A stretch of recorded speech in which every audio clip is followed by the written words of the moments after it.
प्यारे बच्चों, आज मैं आप लोगों को समास का पांचवा और छठा भेद बता रही हूँ। पहले हुआ पांचवा में हो गया कर्मधारय समास और उसके बाद बहुब्रीहि समास। ठीक है।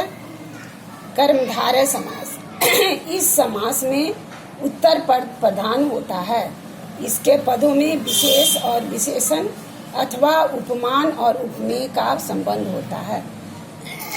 जैसे नील गाय, यहाँ उत्तर पद गाय है, ये प्रधान हुआ।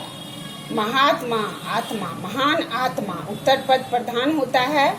और यहाँ विशेष और विशेषण, गाय विशेष है और विशेषण नील, ये दोनों मिला होता है। जैसे नीली है जो गाय, महात्मा महान है जो आत्मा, कमल नयन कमल के समान नयन, चंद्रमुख चंद्र के समान मुख, स्त्री धन स्त्री रूपी धन, ये सब कर्मधारय समास है।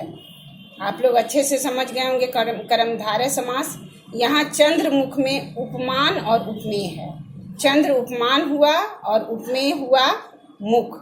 उपमेय का उपमान चंद्रमुख। स्त्री धन, स्त्री हो गया उपमेय और धन हो गया उपमान।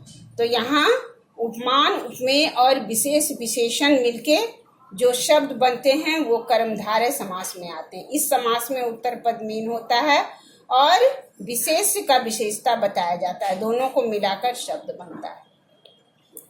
नेक्स्ट हुआ बहुब्रीहि समास।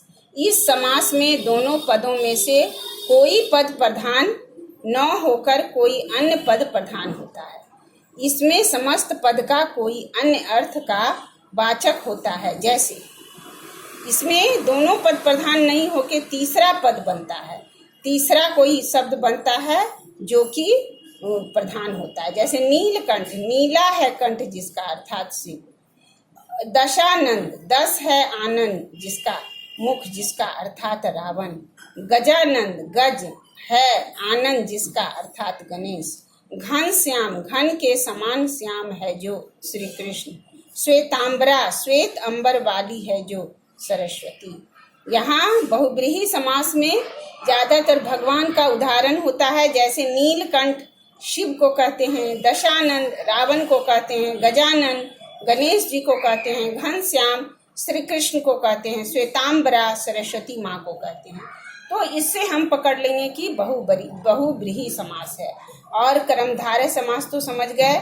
इस तरह से हम बहुब्रीहि और कर्मधारय में अंतर समझेंगे और उसको उदाहरण लिखेंगे। इसी तरह के अनेकों उदाहरण हैं जिसमें मैं आपको कर्मधारय के इतने उदाहरण लिखी हूँ और बहुब्रीहि के इतने उदाहरण लिखी हूँ। अगले नेक्स्ट वीडियो में हम बहुत सारे भेद तो बता दी टोटल, अब बहुत सारे उदाहरण दे के आपको समझाऊंगी कि कौन कौन सा पहचानने का तरीका, कौन कौन सा समास है। अभी तो मैं बता चुकी हूँ, अब अगले वीडियो में मैं उदाहरण देकर भी समझा दूंगी। Thank you.